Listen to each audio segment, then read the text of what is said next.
You and Nicole.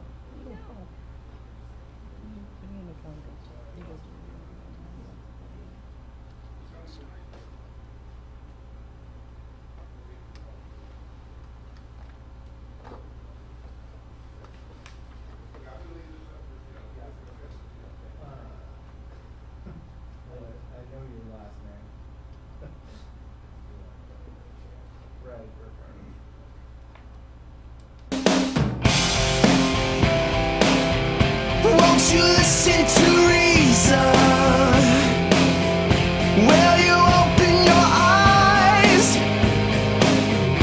It's a wonder what you'll find with an open mind. You may be surprised. Yeah, gotta get away from this illusion for the sake of the world. This delusion.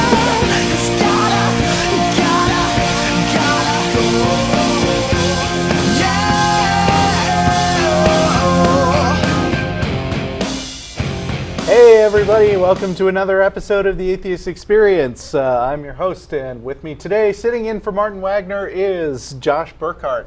Pleased to be in front of the camera instead of behind it this time. Yeah, welcome back. Second time here. We're kind of running on a bit of a skeleton crew today. A whole lot of the people who normally hang out with us, although we do have a pretty healthy sized audience. Go you. Definitely. It's good to see people in here. Even on one of our lighter populated days. Matt and Beth and I think Jen and Tracy and a bunch of other people are away at the Atheist Alliance of America convention in Colorado. So if you're there, then look for them. But if you're there, then I'm sure you wouldn't be sitting around watching a show on the internet. So anyway, today is Sunday, September 2nd, and we are a live call-in public access atheist television show in Austin, Texas, dedicated to promoting positive atheism and the separation of church and state. We are also available through live streaming at ustream.tv. The official website is www.atheist-experience.com. You can provide feedback by commenting on the official show blog at freethoughtblogs.com/axp or email us at tv@atheist-community.org. And you should also check out our other semi-regular shows, kind of, sort of, when we feel like it these days. The Nonprofits and Godless Bitches. You can also find links at the official Atheist Experience website. This week, again, we're going to be going to El Arroyo while we continue to sort out where we're going to wind up long term. So the address for that is 1624 West 5th Street here in Austin, and we'll be arriving there at around 6, and we'd love to have you folks come join us. The Bat Cruise is fast approaching. It's the biggest ACA event of the year. That's in about 3 weeks from now. September 22nd is the big date. You can check it out on the website and I guess Reserve a spot. Right, reserve a spot. And there's going to be tons of atheists from all over the place acting godlessly. So that should be a lot of fun. And anyway, I guess we're going to go straight to callers today, unless you have some objection. No objections here. All right. Ian in Blacksburg, Virginia. Hello. Hi. Hello? Huh? Hello. You're on the air. Okay. Okay. So,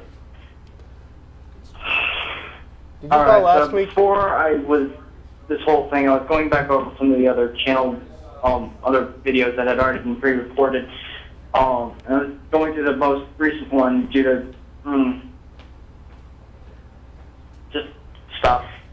Okay. And one of the last callers irked me because he tried talking about the how science doesn't support evolution and didn't really give evidence for, when that's currently what I'm doing, is looking for evidence where even biology and genetics do not fully support evolution. And as it stands so far, haven't figured out everything yet. I'm taking a evolutionary biology class in college to Okay, see so if is this an my theory actual? holds up. But Is so this far, this is an actual from what I can evolutionary? tell- Hey, wait. This is an actual evolutionary biology class taught by a biologist, not like some kind of creationism class. No. I mean, it's research professor. No, I mean, it's an actual class. Okay, There's a reason why I'm taking this. good.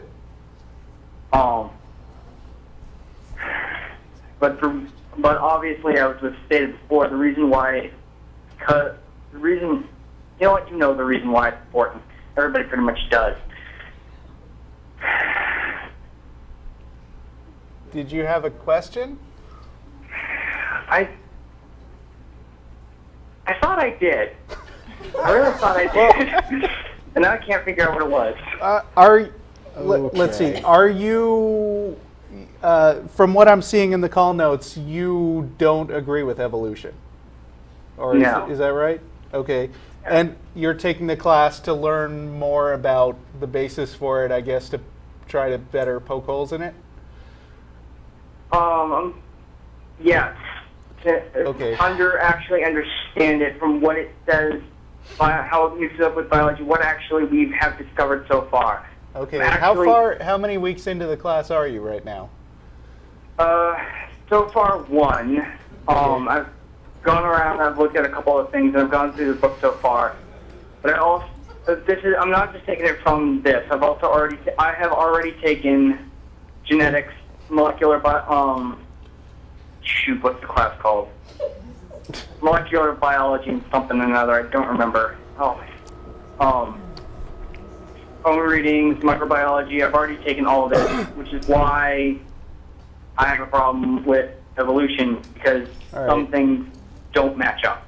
So, but by now, I'm sure you've probably gotten the impression that there's not really any kind of like academic controversy about evolution, right? I mean, there's sort of a political and religious controversy about it, but the textbooks don't generally indicate that there's like major shortcomings with the theory as a whole. Well, obviously. Is that correct to say? Okay.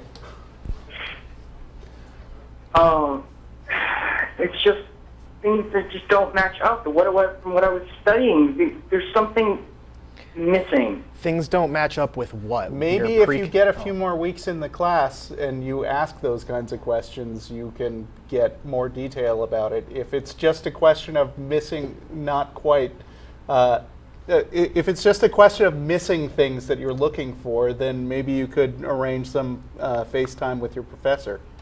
And you're only a week in the class. Give it a little Right. more time, too. Mutations, the rate of mutations. From what I can tell, the rate of mutations and the levels of mutations and how deeply they affect biology cannot possibly sustain life due to mutations, too much actually, being devastating. Yeah, much damage, mutations are actually a very small part of evolutionary biology. What happens is that there's sort of a bell curve over which different traits are expressed. So you get, like, for instance, if you were going to talk about height, for instance, you would have tall people and short people. And if tallness happened to confer an evolutionary advantage, then the taller representatives of the species would live longer, have more kids, and then the bell curve would drift to the right. I think the idea of mutations as some kind of major change that happens all at once is kind of a straw man version of evolution. In fact, you should be on the lookout for something called Lamarckianism, which was like an earlier failed hypothesis about how evolution might work. But mutations aren't the main driver of evolution, is what I'm saying. And what it? Survival? Variable survival rates and sort of distribution. Well, okay, so there's several pillars, but I'm not sure that the audience really wants me to go through a whole evolutionary biology class right now. Neither of us are actually biological But professors. that's the thing. too. So there's a level of jumping that requires in order for one species to survive over another, and that actually, what we're giving with the height is more what is known as DNA methylation, which isn't necessarily based on it's based on the environment in as much as you already have the genes for the height, it's just which ones are being expressed at the time. Yeah. Which is why it doesn't account for the sheer, even small, that would... I mean, when you're thinking of mutations, I have a feeling that you might be talking a little bit about, like, X-Men style mutations. No. Okay. Impossible. If only we've that was proven that's real. impossible. What? What? I said we've proven that X-Men style mutations are impossible. Well, we haven't proven that they're impossible. It's just a fact that if you take an organism that's already pretty well adapted to its environment and you introduce some very huge random change in it, it's very unlikely that that change is going to be advantageous. But what happens with actual evolution is that things drift over time, not dramatic mutations, but move in a general direction based on the variable survival rates. Is that stuff that you've run into in your class?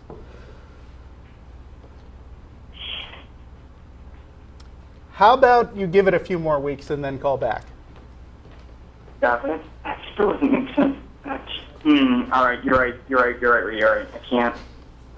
I can't focus my head enough. Okay. Because I mean, I can't do this as well as your professor can. I'm not a professional biologist. Got it. Okay. All right. Thanks for calling. Sorry Thanks. about that then. No problem. Not a problem. Talk to you another time. Coffee in Kennebunkport, Maine. Yeah, hi guys, how you doing? Hi, what's up? Justin, real quickly, are you guys aware of the microcosm of human stupidity that occurred on the YouTube video that Bill and I put out about creationism not being suitable for children? It's YouTube. Of course there's going to be a microcosm of stupidity. I would call YouTube a macrocosm of stupidity. Yeah, Indeed. I mean, this was kind of horrific. It's kind of like the a lot of the human foible of thought, sort of like the last caller who thinks based on not understanding the first week he can calculate, what is and is not likely. I just wanted to know because I actually got flagged to it from the National Center for Science Education, Okay. and I have to tell you it was pretty entertaining. But that wasn't really the case of the call. What I was curious about is I tried to search the website, and I've always been impressed. What website? Yours. Oh, okay. And I've always been impressed by the similarities between the Christian mythology and the mythology from 3,000 years before of, Horus, Osiris, and Isis. Tell me you and I didn't was- get this from watching Zeitgeist. No, Okay. I had never even heard of Zeitgeist until Oh, just now you're gonna a few watch days it. ago. And Please the don't reason watch why it. I heard Please of don't watch Zeitgeist it. is somebody said that Isis wasn't a virgin, and I was looking for information, and the information that I was also looking for was how many websites, stories, whatever, were either atheist or, Christian apologists. I had gotten it from textbooks. But I was curious, have you guys ever discussed that, in any detail? And I was also curious to kind of throw the question at Matt, because I'm wondering how I've always wondered how they deal with, Bible history, or actual history, extant history in theology classes. Well, Matt would be the person to ask for that. Matt's Yeah. not here. Well, of course But he's not. Not here. This is not a subject I've been super involved in reading up on, but my understanding is that there's some similarities, but the types of similarities that people say they are have been somewhat overblown out of proportion.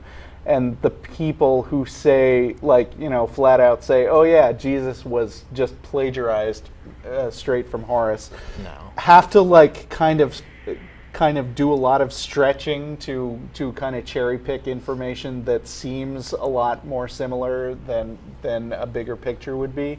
But I would be really careful about learning stuff from like YouTube and websites and things, and go for people who have actual degrees in history and things like that, if I were going to read further about this. But my impression is that what you're saying isn't taken that seriously by secular historians. Yeah, I usually focus more on the academic. The link to YouTube was that I was curious if you guys had become aware of it, because it was actually the most astounding thing wasn't the quality of the discourse. It was the fact that they had 120,000 comments in the course of 3 or 4 days. You know, that was the amazing thing.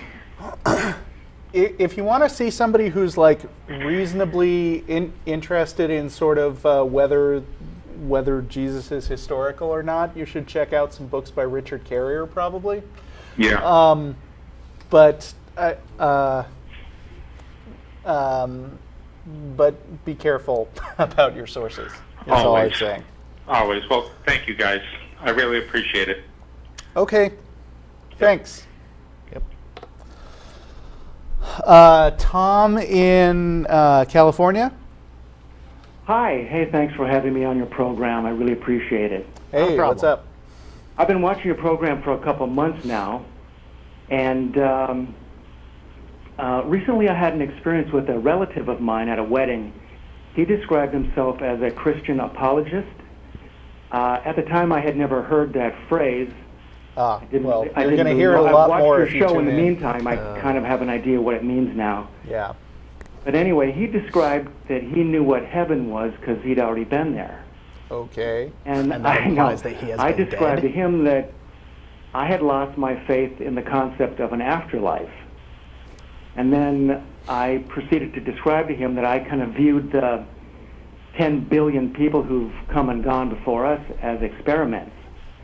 If you think about it, 10 billion people, if you think about the dead philosophers and the scientists, you'd think at least one of them would have been able to send some information back to the barrier of death to tell the living people how to do experiments to prove there's an afterlife.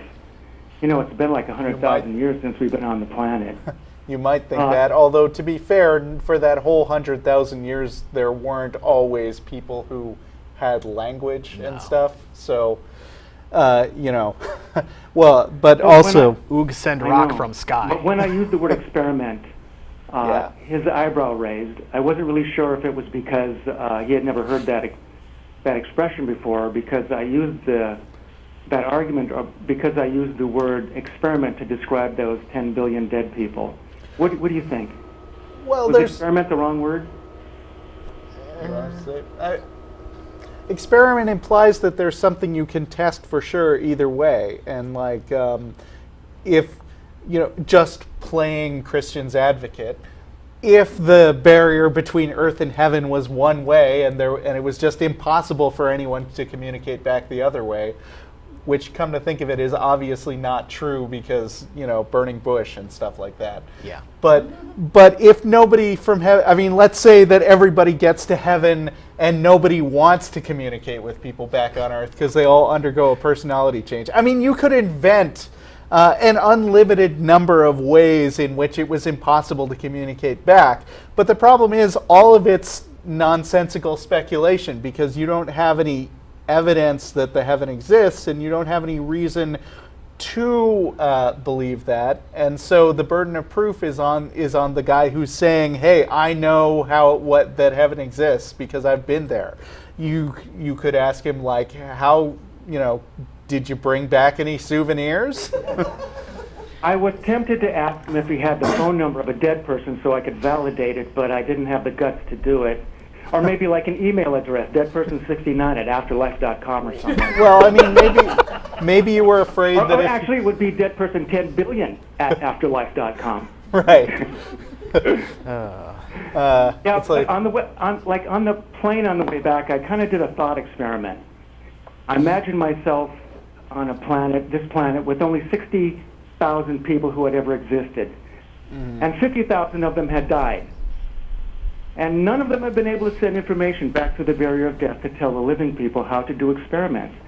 I came to the conclusion that 50,000 is enough to convince me. 10 billion is like way overkill as far as the evidence is concerned. But I mean, all that can convince you of is that there's no heaven, or they're unable to get to talk to you, or they don't want to, or they're not allowed to. I mean, you know, any number of reasons. He had a good question, though, and I wasn't prepared at all. I didn't have a snap at the time. You've probably answered this, but I've only been watching a program for a couple months now. But the question was, why have all societies had religion and a belief in a God? Because humans as creatures want to have answers for things that they don't have answers for. I mean, just look at lightning. Back when we didn't know what it was, people would just assume, giant man throw things at ground, he powerful.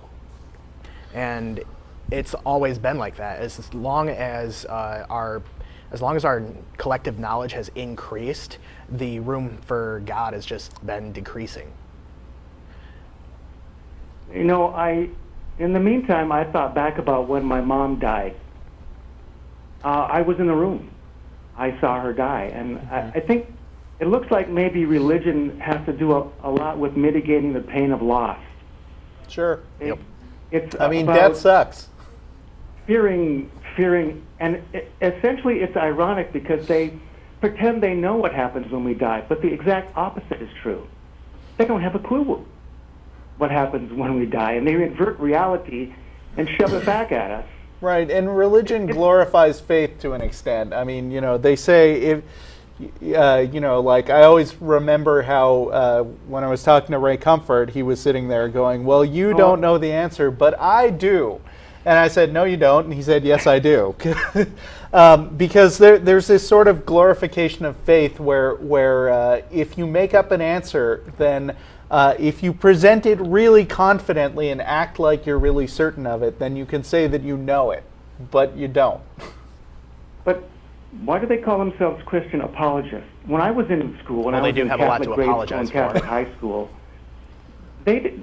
nobody was calling himself a Christian apologist. They weren't apologizing for anything. It's not apologizing, it's apologetics. It's got the same root, but it's basically sort of advocating for something. I'm not sure what the exact definition is, but it's not based on, oh, we're sorry about the Christian religion. I am. Well, you are, but you're not an apologist. You think so science, that's my point. You think science is driving religion change? Yes. I think, like Josh said, the more we know, the less we need to shoehorn in God as a magical answer to stuff we don't know. And so as science has advanced, religion has to keep coming up with new ways to make themselves relevant. Yeah, hey, because of you guys, I want to thank you guys. I went online and I did a word search on the Bible. It's like an online encyclopedia. And I input the word lizard, and it didn't come up with any hits.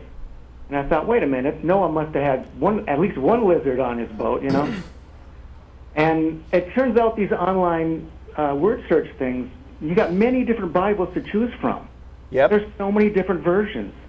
So I changed it. It had defaulted to the New International Bible or something like that.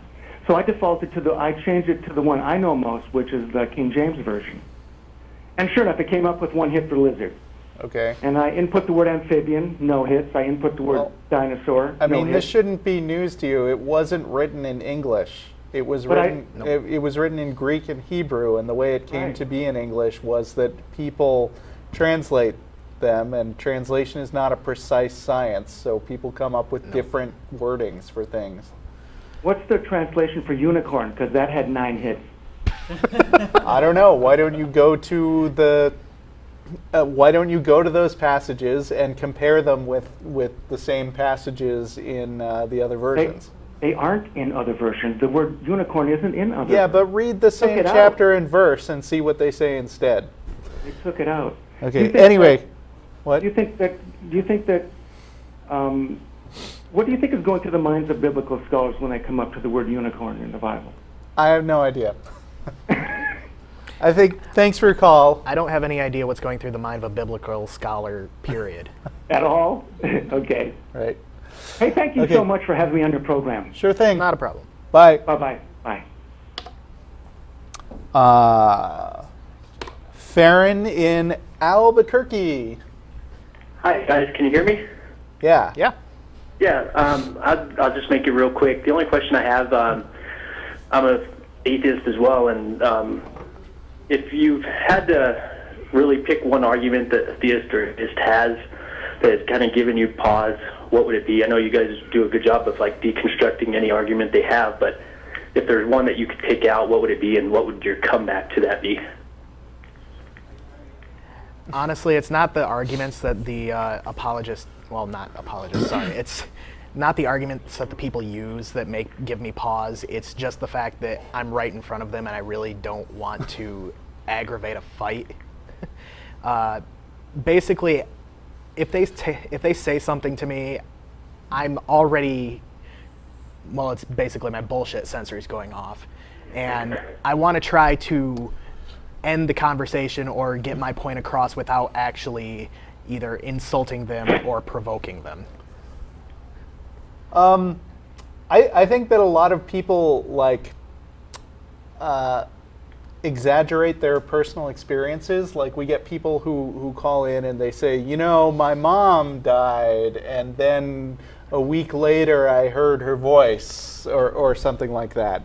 And it's something really specific, and it's something that I have no way of actually knowing whether and how it happened to them. I have no way of knowing whether they were, you know, exhausted from grieving. For things like that, like after my grandpa died for like 3 months, I swear I could have, when I was just out shopping or something, I swear I saw him. Yeah. But then I know in the back of my mind that no, he's gone. I know he's not there. It's just somebody who looked like him. And the problem is human experiences are really unreliable, and so people are often mistaken about what they think they saw happened. But when somebody's standing right in front of you saying, I had a personal experience, you know, it's difficult to put the response diplomatically without saying you're a liar. Because they're probably not lying. They're just, you know, they had a slightly less dramatic experience and then they exaggerated in their minds, or, you know, it could be any number of things, but there's no way to verify a one-time experience that happened to somebody else when nobody was watching. So arguments from personal experience are a little frustrating to deal with sometimes. And that's not even to mention the effect of mind-altering substances. Right. Okay. Legal or illegal. So, yeah, I guess that's about all I have to say about that. That's all I got. All right. Just, you guys keep up the good work. Thanks. Pleasure Thanks. talking to you. All right. Bye. Bye. Doug in Toledo, Ohio. Hi, how you doing? Fine, how are you? Good, how are you? Pretty good. I'm a first-time viewer. I just discovered your program on YouTube, and Welcome. boy, I've had a lot of fun watching it over the last few days, and this is the first live call-in. I would like to put a couple of questions out there for hopefully to get answers from the Christians in your audience if they can come up with some. Okay. Well, that'd probably be First folks on one, YouTube anyway. and this calls for a little bit of a build-up. We look at ancient history, the records that were kept by Romans, Egyptians, and things like that, and there are records of kings who came to pay homage to honor their king, and they would bring caravans of thousands of camels of gold and frankincense and myrrh, silk, and even slaves. And if they didn't bring enough, it says they would get their heads cut off. And yet every time I see a nativity scene, there's those three wise kings who traveled all the way from the Orient with one little box of gold, one little box of frankincense, like that. What I want to know is, since we know from history that you don't come honor a king that way, you bring tons and tons of gold, why does the Bible say Jesus grew up poor? I'd like to have some answers from the Christians on that. Well, you're calling the wrong show. Yeah, we don't. Well, no, I there think are it's no just a good Christians topic in of our live discussion for audience. them to call in and try to explain to you Yeah, but why this is. They usually Why don't. was Jesus? Why did he grow up poor? And why is it that once they tell us the story of losing Jesus in Jerusalem as a child and finding him on the steps of the temple, after that, I'll tell you one there's another sentence. mention of Hey, Joseph, I have- his mother's husband. Hey, stop. I got a Whoa. feeling maybe Whoa. they took off with Excuse the me. money. You're on hold now. I have one sentence that will answer all of that. The Bible is full of plot holes. That's it. That's it. It's just a story, man. In history, No, that stop. Still King going. Hey! about Yo! this visit. Where you are, we've been putting you on hold. Josh just answered you and you kept talking. Sorry about that. You want to say that again? The Bible is full of plot holes. It's a story. It's a book. Just don't. I agree with you. I agree Don't- with you completely. But I don't think. I don't think it's all. all that interesting to sit and nitpick the particular plot holes of the book because I mean, you know, it's a giant story about a magic man in the sky I doing all agree. this crazy stuff, and the specifics of history because the writers were not good writers is not that compelling a question as far as I'm concerned. Am I off a hold yet? Yes. Yes, you're off the hole. Sorry. Yeah, I agree with you. The only thing they left out of the story was the big bad wolf and the three little pigs. Right. But now I have another question. And again, I would like to put this out there for the Christians to call in and give an You're not answer going to to. get any, I promise. People don't follow up on the questions of other callers, hardly ever. I mean, Unless if it's in the somebody same wants- only show. hope. My other question is, on the first page of the Bible, Genesis 1:29, it says, "And I give unto thee all of the seed-bearing herbs of the field, that they shall meet your needs." And I just can't figure out why the Christian movement is so against medical marijuana when God gave it. I don't know. But your line, you know, I've got on the screen the rest of that quote that says, "They will be yours for food." And I'm just wondering, do you think that that means that God intended everybody to eat everything? Pot No, brownies. I think that... Pot brownies. Of course, I think I the mean- stories in the did he Bible say are here, "I have these allegories delicious for poisonous wise mushrooms"? teachings, and I think the wise teachings include the fact that those plants are there out of nature so that we can get food and medicines and things like that from them. You're not going to get anywhere rules lawyering the Bible. So, The Bible doesn't even follow its own rules. yeah, which is why, in principle, none of the American laws are or should be the slightest bit based on biblical principles. Yeah, That's but the all I money got for still that. says, "In God we trust." Yeah, well. And I what don't do you think do? they do. Okay. All right. Thanks for Thank you calling. very much. I appreciate it. I enjoy your show. Hopefully, the people out there who are Christians might have some answers that they want to give for that. Okay. Might be entertaining. So thank you. See you. We get plenty of callers. We don't need somebody else to give them ideas. Right. Robert in Georgia. Hey, how are you guys? Fine. Good. How are you? I'm doing fine. I'm actually studying the faith of the Mormons. What's the atheist take on the Mormon faith? We don't believe in any gods, and most religions are kind of silly, and Mormonism just as I much as the understand you rest of to them. grow up from a Jewish family. Me? Yes, you. Yeah, but I still what was didn't that believe in like? any gods. I grew up in a like super reform Jewish family, so Were you bar mitzvah? yes. Okay. So I take it was a bad experience for you? No, It's a party. I mean Okay. it's a All right, well, ritual. If I can ask, why did you fall away from the faith? What? Why did you fall away from the faith? I didn't fall away from anything really. I never had the faith. Oh, so you were just forced to by your parents? No. He's culturally Jewish. I was trying to say that we were Jewish to the extent that we participate in some of the traditions and rituals, but my parents never pushed on me the idea that I should take all this God stuff seriously.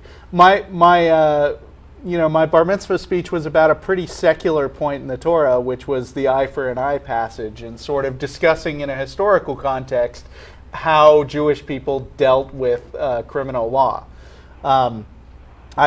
and my rabbi was pretty darn reformed too, and I'm sure she believed in God, but she didn't push that on the ceremony either. So we don't believe in any gods. Some religious traditions, some people still find fun, even when they don't believe in the God stuff behind them. I mean, I still go celebrate And to the Christmas extent with my that family. Mormons really believe what? Oh, I'm sorry. I mean, I still go celebrate Christmas with my family, not because I believe in the holiday, but because I like hanging out with my family and getting to see everybody. Right, sure. And to the extent that Mormons really believe the God stuff and the Moroni and the getting your own planet when you die, that's Have you looked at it ridiculous. from the scientific standpoint that they claim? What scientific standpoint? They believe in a planet called Kolob, which Yeah, is that's ridiculous. Stars to the kingdom of God, And the giant space lord Xenu came down and put Right. spirits into Watch the volcanoes and South detonated Park- them with atom bombs. Oh, about Mormons, yeah, I've seen it. I mean, looking into this pretty heavily. I mean, it's kind of worrying me that our country may be run by a Mormon, possibly. What? I don't care about that. I You mean, don't? yeah, because Mitt Romney no doubt believes in a bunch of nonsense. Barack Obama believes in a bunch of nonsense. He's a Christian. George He claims Bush. to be a Christian. What?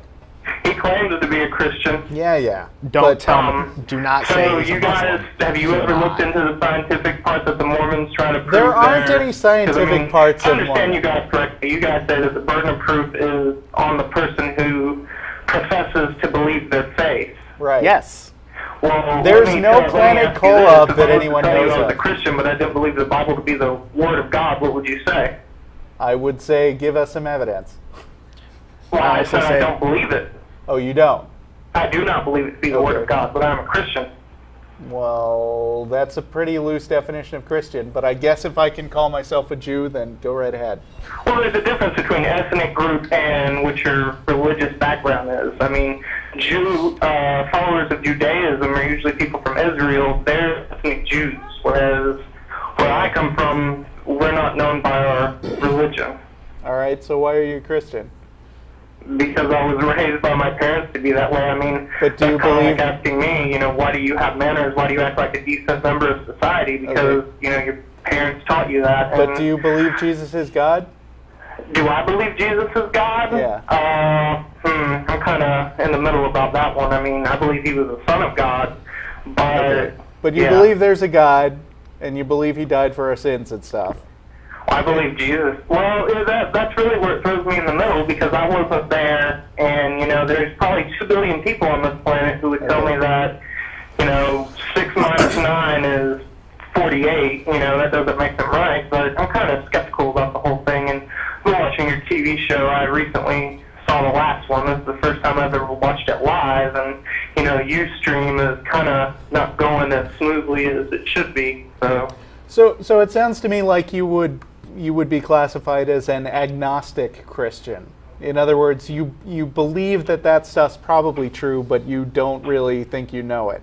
You have Well, doubts. I know I don't know it, I mean, it's kind of like a mind game with me, what to believe, what not to believe, because there's so many things that contradict themselves in the Bible. Certain passages, being a Christian isn't supposed to, have an eye for an eye. They say you're supposed to just turn your back or whatever. So Right. Well, I'm I kinda mean, confused.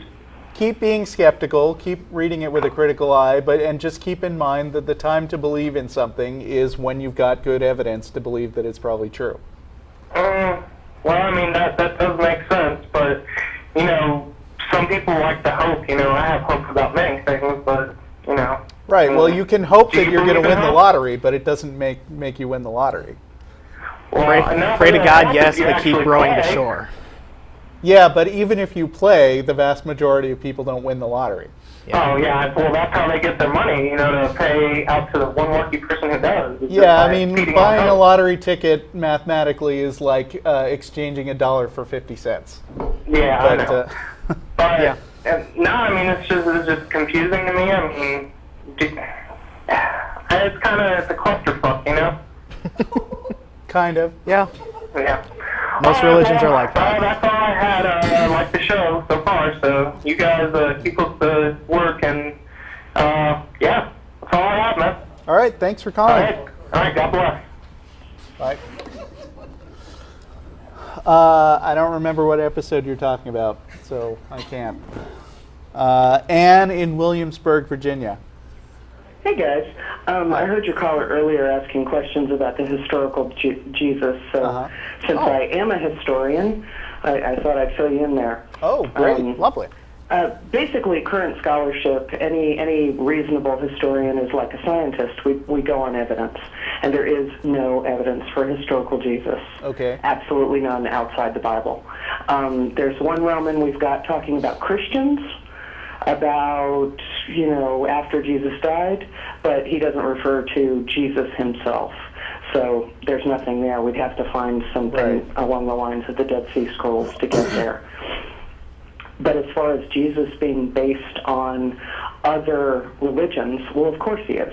Basically every mythical figure, has ties to others. So you can pull those from anywhere, the Horus or the Mithras from. It's like saying the Hunger Games is influenced by, let's say, Shakespeare. Exactly. Well, and Shakespeare was based on all the but works any before historian him, too. who does claim that they've proven the historical Jesus is going through a bunch of mental gymnastics because they want to prove the historical Jesus, and the stuff they pull out is just not accepted in the really scholarly community. Yeah. Now, to be clear, the historical community wouldn't say anything as bold as like Jesus definitely didn't exist, right? No. I mean, we're like scientists. If we're good, we wait for the evidence. We say, well, a lot of people talked about him, and obviously he had a great impact. If that was a real person and not made up. So, we're open, absolutely, like a scientist, to new evidence. If it shows up, that'll be great. But cool. It's just that the evidence. What's actually interesting along those lines is to look at the mystery cults that existed in that area, because that's how Christianity spread, through the mystery cults. And they were very open to that idea because each of them had a deity that would die and be reborn once a year. So when Jesus was taught to them, that was like not a new idea. So that's part of why we think Christianity spread so quickly, was through that feeding ground. So that previous caller may want to look into that. Okay, but that's nothing to do necessarily with what was happening around the time that the stories were being created first. No, exactly. What do you think about the Horus thing? Well, sure. I mean, we don't think the Jews were ever in Egypt. At least there's no archaeological evidence there, but those peoples had contacts. The Middle East was a busy trading center, so they would have heard those stories. But it wouldn't be like directly plagiarized from the Horus story or anything like that, right? Well, different historians have different takes on that. I've read some that say, yes, absolutely, it's straight out of Horus, but then others say, no, it's more a conglomeration, and they took some from the East, and, that sort of thing. So, There's generally consensus there's no historical Jesus, but their perspective on how that story was brought about can differ. Okay. I always like the analogy that Christianity was like the Borg. They just took everything from everywhere. Right. Actually, resistance is futile.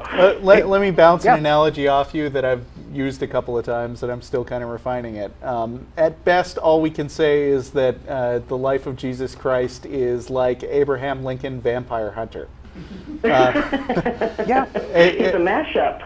Yeah, I mean, it may turn out that it's loosely based on a real historical figure who did real things, but the events described in the Bible are about as likely to happen as Abraham Lincoln going and killing those vampires on an exploding train. Which Jesus would be more too, fun. this time. But, well, after I read the Gnostic Gospels, I went on a tear thinking it was a son of Mary and Joseph who made up a brother. So Jesus' brother was actually the real Jesus, but he just made that all up. But there's no way to know that, right? I know, I know. But if you read the Gnostic Gospels, it'll give you a lot of fun stuff. All right, cool. Anyway, so love the show. You guys keep it up, and Atheist rock. Thanks for calling. Thank you for calling. Bye. Definitely fun to have a historian on. Okay, I'm being told that there was a past episode of the Atheist Experience that was specifically on Joseph Smith with David Kent as the co-host. So if anyone wants to dig that out of the archives, then they can. Have fun on YouTube. Right. Read all the comments. They're great. Yeah. Kenny in Elk Grove, California. Hi. Hi. I appreciate being able to call in and talk on your program. I had a conversation with Matt quite some time ago on episode 721, and this is before he was married to Beth, and Beth was co-hosting with him. Okay. And I didn't know that because I had a bad internet connection at the time, and followed by a bad phone connection, followed by Ray's voice's frustration and getting hung up on him with Matt. And so it didn't go anywhere near the way I wanted it to go. I was really enjoying the conversation until there was hesitancy on my side, and I thought he was bleeding over me and talking over me and stuff. I got mad at him. He hung up. And first of all, I would like to apologize. The problem is he's not on there to apologize to. Well, the connection was real bad at my house. Our conversation. I'm sorry, I'm probably interrupting you now. For your benefit and people who are watching, sometimes there are problems with the phone lines where you on the other end can't hear us when we're trying to talk. So that's a studio problem. And it can get a little bit frustrating for us because if somebody's just talking and for like 5 minutes and won't take interruption, we got to put them on hold because it's got to be a two-way conversation. We get too many people on here that just want a monologue. But that's not really your fault. But try to be aware of that and keep an eye on the screen if you've got it on. Well, right now I had to leave that area because we were having another connection problem when I was talking to your screener. Okay. And so I'm outside on the patio on my iPhone. All right. Well, just pause every few seconds. Basically, what went down was I was talking to him about the authorship of the Gospels. I was kind of centering my conversation on the Gospel of Luke, but basically he was using the word anonymous, that the authorship of the Gospels is anonymous. And, of course, I always knew that for some decades because I have a BA in religion from OBU, a Southern Baptist institution I got in the late 70s. And from New Testament history and literature class, I know that the Gospels don't have the names of the authors in them, and that therefore they're anonymous in that sense. But there's extremely strong church tradition of who wrote those four Gospels. Yeah, and the oldest tradition is the Phrygian tradition, and it was very prevalent in the early early second century. And the four Gospels are looked upon by the ancient Catholic faith, the ancient Orthodox faith, as being the best and most important tradition in the church, the four Gospels, and there was never any contest in the early church on who wrote those Gospels. Okay, of course the church doesn't think that. The church has a vested interest in promoting that point of view that the Bible is perfect. Well, I would like to point out is that they're the depository of that ancient document, and following Aristotle's dictum, that you give the benefit to the document until you can find something really wrong with the story, is what a classical scholar would follow, and the scholarship behind this is extremely strong in classical scholarship. But you don't conclude from that the contents of the book are accurate. That dictum that you're talking about is just concluding that the book actually says what it originally said, that the copy is accurate. Well, let me give you this example. If I wrote a letter and I didn't sign my name to it, but it's in the depository of my house with my wife, do you think my wife, if I typed it, do you think my wife can figure out whether or not I wrote it or not? Probably, especially since she had direct experience with you. Because she's the proper depository of that information. The problem is about 1,000 years. I'm sorry, I can't hear that. I said the problem is about 1,000 years. Because no, the problem, there's not 1,000 years on the tradition. The Phrygian tradition was written down by Papias, who was a teenager when he heard John the Apostle preach, him and Polycarp both. Polycarp was the succeeding bishop of Smyrna after the book of Revelation was written. So just like Ignatius sat on Jesus' okay. lap, So Jesus we're said, "Let the little children come unto me, for forbid them not." The church has all of this background. Most of what the church knows about Christ and the apostles isn't even written down anywhere. okay. It's oral tradition that still exists in the church. Right. So, okay, we're not biblical scholars, and we haven't like really looked deeply into this. So let's say that for the sake of argument, we went ahead and granted you whatever the hell it is you think you're coming to. Then can't what? even tell what it is. I can't even tell what Well, it's talking okay. about. Then what? Is What's the point? Something's not anonymous because someone didn't put their name on it. Well, it's anonymous because someone didn't put their name on it. So you're It's not just anonymous objecting that to we Matt can't know who calling. wrote it. So you're just objecting to Matt calling the Bible anonymous. Calling the four Gospels anonymous, that we Okay. can't know who wrote them Let's. and when they were written So or anything else. That's suppose just not it true. turned out he was wrong in that. So what?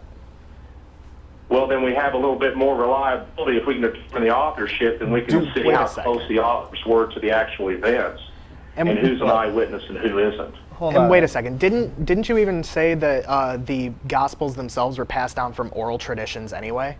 So then, from oral traditions, it's hard to differentiate where they originated from. So you just say you'd only be able to say who first put them down on from pen to paper.